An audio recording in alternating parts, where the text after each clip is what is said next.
ಪ್ರಾರ್ಥನಾ ಪತ್ರಿಕೆ ದಿನಾಂಕ 28/6/2024 ಶುಕ್ರವಾರ. ಶಿರೋನಾಮೆ ಸ್ಥಾನಗಳನ್ನು ಏಕೆ ವಹಿಸಲಾಗಿದೆ ಎಂಬುದಕ್ಕೆ ಕಾರಣ. ಇಂದಿನ ವಾಕ್ಯ ಭಾಗ 1 ತಿಮೋತಿ 1ನೇ ಅಧ್ಯಾಯ ವಚನ 12-20. ಈ ಸುವಾರ್ತೆಯ ಸೇವೆಯು ನನಗೆ ಕೊಡಲ್ಪಟ್ಟಿತು. ನನಗೆ ಬಲವನ್ನು ದಯಪಾಲಿಸಿದವನು ನಮ್ಮ ಕರ್ತನಾದ ಯೇಸು ಕ್ರಿಸ್ತನೇ.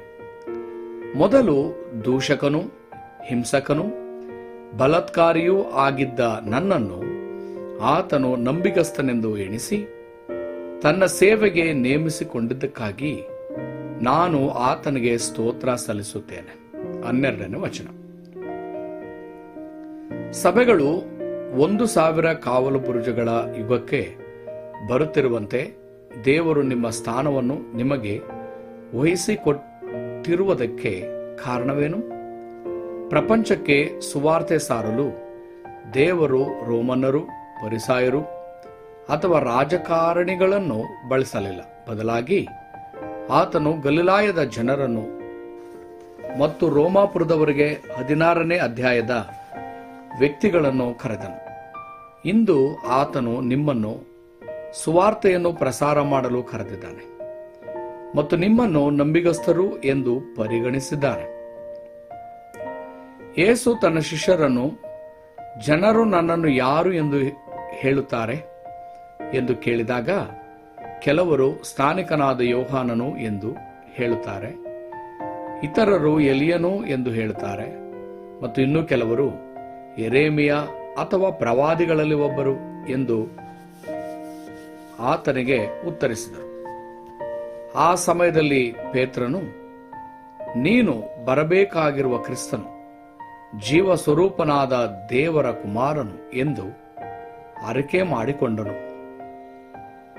ನಿಮಗೂ ಈ ಅರಿಕೆ ಬೇಕು. ಕ್ರಿಸ್ತನನ್ನು ತಿಳಿದಿರುವ ಮತ್ತು ಸುವಾರ್ತೆಯನ್ನು ಕೊನೆಯವರೆಗೂ ಪ್ರಸಾರ ಮಾಡುವ ಜನರು ದೇವರಿಗೆ ಬೇಕು. ಅವರಿಗೆ ದೇವರು ಎಲ್ಲ ಆಶೀರ್ವಾದಗಳನ್ನು ಸುರಿಸುತ್ತಾನೆ. ಮತ್ತಾಯ 16ನೇ ಅಧ್ಯಾಯ ವಚನ 17-19. ಇಂದಿನಂತೆಯೇ ನೀವು ಈಗ ಸಂಘರ್ಷಗಳ ಯುಗದಲ್ಲಿದ್ದೀರಿ. ಆಧ್ಯಾತ್ಮಿಕ ಸಮಸ್ಯೆಗಳು ಮತ್ತು ಸಭೆಯ ಸಮಸ್ಯೆಗಳು. ಈ ಸಮಯಕ್ಕಾಗಿ ದೇವರು ನಿಮ್ಮನ್ನು ವಿಶೇಷವಾಗಿ ಕರೆದಿದ್ದಾನೆ. 1ನೇ ಅಂಶ, ಯೋಸೇಫನಂತೆಯೇ ನೀವು ಇಂದು ಮಾಡುವ ಸಣ್ಣ ಕೆಲಸಗಳಲ್ಲಿ ದೇವರ ಆಶೀರ್ವಾದ ಮತ್ತು ಉತ್ತರಗಳನ್ನು ಕಂಡುಹಿಡಿಯಬೇಕು. ಆದಿಕಾಂಡ 45 ವಚನ 1-5.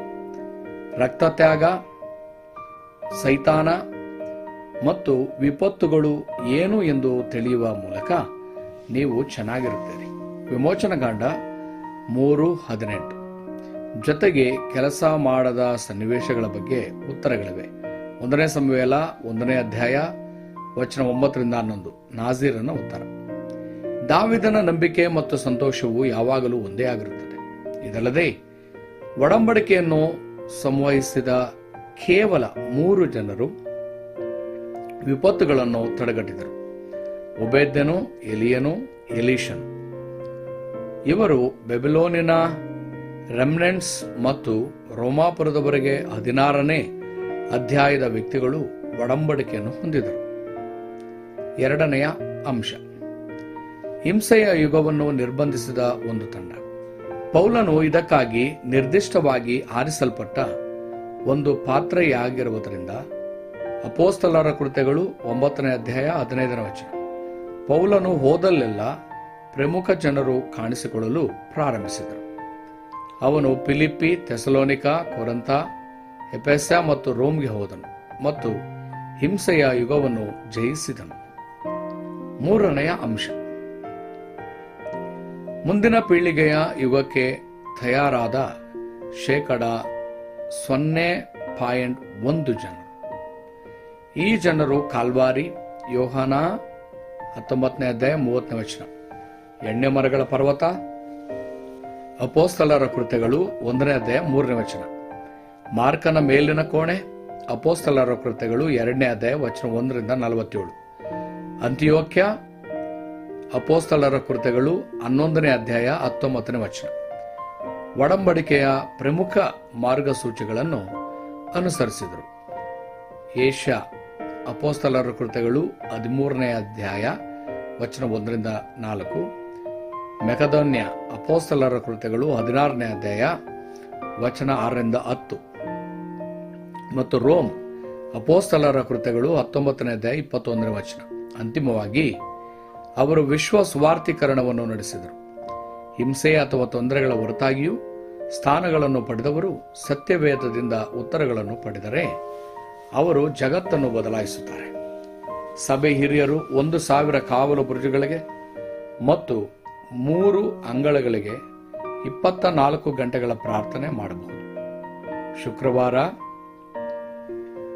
ಶನಿವಾರ ಮತ್ತು ಭಾನುವಾರದ ಸಮಯಕ್ಕೆ ನೇಮಕಗೊಂಡ ಧರ್ಮಾಧಿಕಾರಿಗಳು ಪ್ರಾರ್ಥಿಸಬಹುದು ಮತ್ತು ಹಿರಿಯ ಧರ್ಮಾಧಿಕಾರಿಗಳು ಕ್ಷೇತ್ರ ಮಾರ್ಕನ ಮೇಲಿನ ಕೊಠಡಿಗಳು ಉದ್ಭವಿಸಲು ಪ್ರಾರ್ಥಿಸಬಹುದು.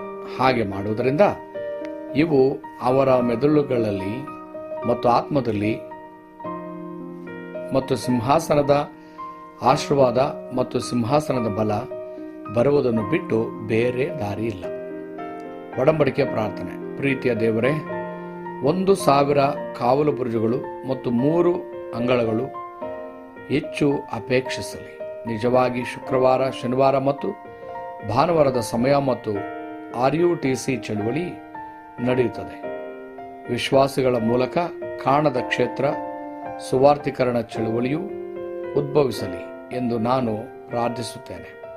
ಇಂದಿಗೂ ಮತ್ತು ಈ ವಾರ ನಾನು ಹೊಸ ಕೃಪೆಯಿಂದ ಧರಿಸಿರುವ ಅಮೂಲ್ಯ ಸಮಯವಾಗಿರಲಿ. ಯೇಸು ಕ್ರಿಸ್ತನ ಹೆಸರಿನಲ್ಲಿ ನಾನು ಪ್ರಾರ್ಥಿಸುತ್ತೇನೆ. ಆಮೆನ್.